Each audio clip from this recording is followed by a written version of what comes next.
सर्वांनी आघाडीच्या उमेदवारांना निवडून आणण्यासाठी एकजुटीनं काम करावं, महाआघाडीचा धर्म पाळावा असा कानमंत्र देत संग्राम जगताप यांना निवडून आणण्याचे आवाहन राष्ट्रवादी काँग्रेसचे अध्यक्ष शरद पवार यांनी आज पदाधिकाऱ्यांनी केले आहे।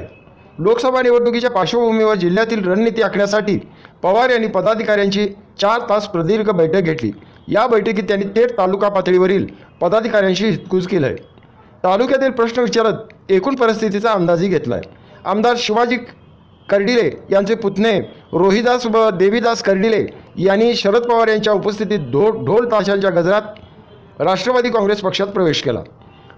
महापौर उपमहापौरांच्या निवडणुकीत भारतीय जनता पक्षाच्या उमेदवारांना पाठिंबा दिल्यानंतर पक्षातून हकालपट्टी करण्यात आलेल्या राष्ट्रवादीच्या 18 नगरसेवकासह शहर जिल्हाध्यक्षावरील कारवाई आज मागे घेण्यात आली।